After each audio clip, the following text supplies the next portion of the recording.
2 of how my best friend was catfished by my dad. So me and my best friend were kind of just like swiping through Tinder for fun. And then she came across this really, really hot dude. So of course, she swiped right and they talked all night long. And he said he had an Android so he couldn't FaceTime, but his messages were blue, so I thought something was off. She was too blinded to see that something was up in the first place because she was messaging with a really hot guy. So about a week of them just like texting back and forth and I guess getting to know each other, they decided that they were gonna meet up. So they both decided that they were gonna meet up at an Olive Garden near them. And you see, as her best friend, of course, I'm gonna have to go with her. So I got dressed up and I sat about 5 tables away from her. And we got there about 30 minutes earlier than we were supposed to be there. Okay, so my best friend had 3 bowls of fettuccine alfredo before he got there. So when he got there, it wouldn't look like she ate a lot. Then I see my dad walk in, all dressed up and fancy with a bow tie and everything. This story time just gets so much more funnier, so like for part 2. Part 2 of how my best friend was catfished by my dad. Continuing with the story, I see my dad walk into the restaurant all dressed up. Mind you, my dad's married. To my mother, of course. So I was like, ooh, my dad and my mom are finally going on a date together. And then he looks over to my best friend and walks over to the table. When I tell you my heart dropped, my heart has never sank so deep inside me so fast. He sits down and asks her, is this Mackenzie? When I tell you I busted out laughing so freaking hard I fell out of my chair. And almost everybody in the restaurant turned around and looked at me, and so did my dad. And I walk over to the table and I'm like, what the heck is going on here? My best friend is literally just sitting there in shock, no emotion on her face. Then he looks at us, he looks really confused, his face goes blank, and then he goes, I was just trying to teach y'all girls a lesson. I told my mom and I was just getting a laugh out of it, and then she looked through his phone and said that he was meeting up with a bunch of 14-year-old girls. So comes to find out, my dad is a pedophile. My mom kicked him out, and if you're one of those girls, I really do apologize. So when I was a sophomore in high school, I had this teacher who would only let the students in her class use the restroom 1 time per semester. Well, one day I raised my hand and I was like, excuse me, I don't remember her name. Can I please use the restroom? And she was like, no, you can't, because you've already used the restroom in my class this semester. Well, excuse me, you can't dictate my bladder. So I'm like all frustrated, and I started secretly texting my mom because I wasn't allowed to use my phone in class. And I was like, Mom, I'm sitting in class right now, my teacher won't let me use the restroom. And she was like, I'll take care of it for you. And I was like, okay. So like 5 minutes goes by, and all of a sudden my teacher's phone starts ringing, and she walks up to it and answers it, and she's like, yeah, okay, thank you. And then she walks up to me like so angry, and she like slams the pass on my desk, and she was like, since you have to go that bad. And I was like, yeah, I really do, thanks. And I got up and left. I didn't even have to go to the bathroom. It was just the principle of it. I just roamed the halls. This is a story of the time that I caught my neighbor's mom talking smack about me. So I don't know about you guys, but every single Wednesday in my middle school, we would have a bagel sale. And some people's parents would come in to help out. And my neighbor's mom was one of those parents. And I had a best friend at the time whose mom would also work at the bagel sales. But this best friend of mine, her mom never let us hang out with each other because she felt that I was a bad influence on her.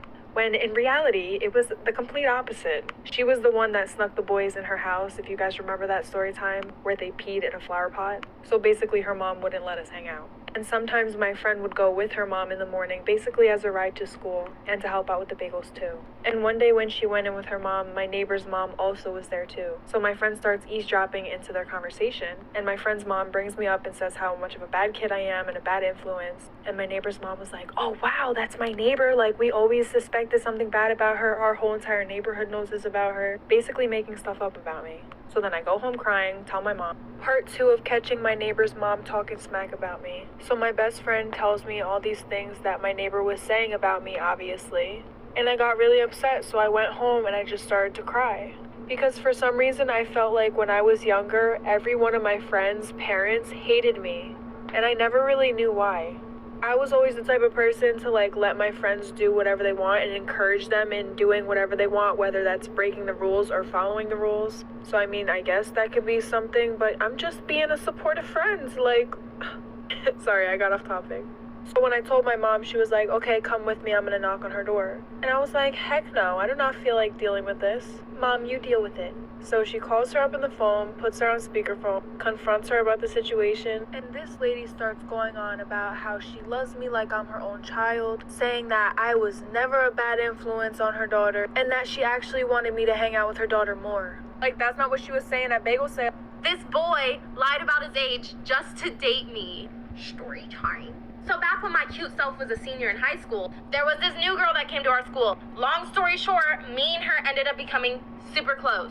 I went to her house, spent the night. Her family loved me. I mean, why wouldn't they? Anyways, she had a brother. We're gonna call him Binky. Me and Binky got pretty close. Now I want you guys to keep in mind, Binky didn't go to my school because their parents were divorced. So the sister who I was friends with lived with her mom, and Binky lived with his dad who lived in another city. But sometimes Binky would go to his mom's house, which is how I met him. Now that we got that out of the way, as me and Binky were getting closer, one day he asked me, "Hey, how old are you?" And I was like, "Oh, I just turned 17. How about you?"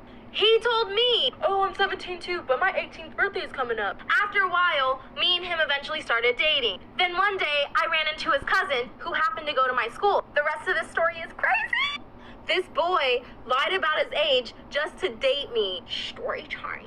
So I ran into his cousin, who just so happened to go to the same school as me. What a small world. Anyway, we start having a conversation, and she asked me, "Oh my God, are you dating Binky?" And I was like, "Oh, how do you know that?" Because at the time, I didn't know that she was his cousin. And he didn't go to the same school as me. So I didn't know how she would have known that. And then she tells me, "Oh, that's my cousin." As we're talking, she says, "Oh, are you gonna go to his birthday party?" And I'm like, no, he actually didn't tell me he was having a birthday party. Weird. And she's like, "Yeah, that's really weird because it's like coming up next week." And I'm just sitting here like, well, maybe he'll tell me. He probably just had a lot on his mind. And then she says, "I can't believe he's gonna be 16 already. Time flies. We're gonna throw him a sweet 16 party." After she says that, I just look at her like, you mean 18, right? Like, you said 16. I think you meant 18. Sorry, there has to be a part 3. This boy lied about his age just to date me. Story time. Part 3. So his cousin starts talking about "I can't believe he's gonna be 16. And I look at her thinking I'm tripping. Like, you said 18, right? Like, you didn't mean 16, you meant 18. And then she's like, "No, I meant 16. So that's when I found out he's actually 16, or about to be 16. So I was 17 dating a 15-year-old. And I know a lot of you were like, "Oh my God, it's not really that much of an age gap." Listen, the fact that he lied about it is bad enough for me. Secondly, I would have been 18 and he still would have been 16, turning 17. But that's a little weird for me, and I didn't want to catch a case. That's why I wasn't looking for a younger boy. After I find out this new information, of course I tell my best friends, and they start hyping me up. "Break up with him," which is what I did. I sent him this huge paragraph. I kind of went off. Of course, he replied to my paragraph saying, "I'm sorry, I don't want to lose you, blah, blah, blah." I basically told him, "Sorry, I don't want to be with Liar." I blocked him and haven't seen him.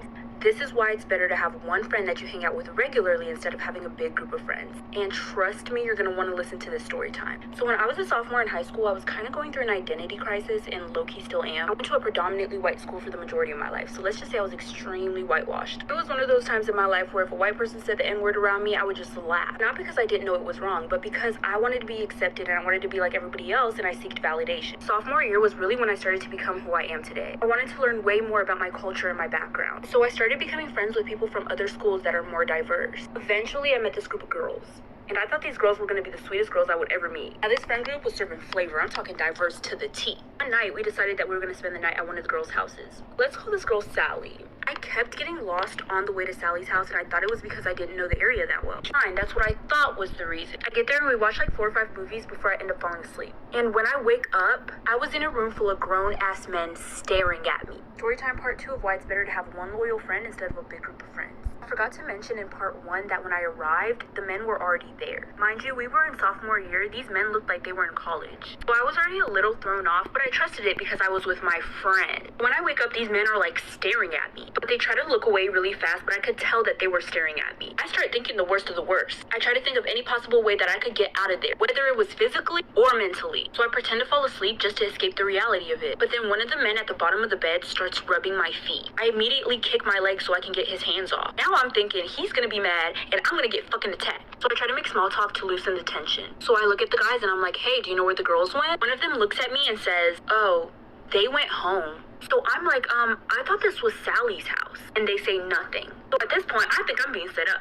I try my best to not make it seem like I'm suspicious of them, but casually act like I need to pee. Walk into the bathroom and I see a window. Automatically something clicks in my mind, get the fuck out of there. Making part 3 right now. Part 3 of why you should have one loyal friend instead of hanging out with a big group of friends. So I go into the bathroom and there's a window. I'm thinking to myself, I would be so dumb. I would be so extremely incredibly stupid to go back into that room full of grown ass men that I've never met before, instead of making my escape through that window right here, right now. So I trusted my gut and I got the fuck out of there. Mind you, I'm in my PJs right now. No shoes, no socks. I'm making my great escape. Call me Pablo Escobar. While I was doing all of it, I was in disbelief. Like, I cannot believe that I'm escaping, like, right now. Like, this is actually insane. Like, I did what I believed was right at the moment. And honestly, that decision might be the reason why I'm alive right now. So I make a run for it. I immediately run to the front of the neighborhood. I hide behind some trees and then I call my sister. I call my sister instead of my parents because my mom was the one who drove me there. And if she knew that something bad happened, she wouldn't have let me go out again. I'm frantically explaining everything on the phone to my sister. She literally speeds to come get me. Once she gets there, I immediately hop in her car and we get the fuck out of there. On our way home,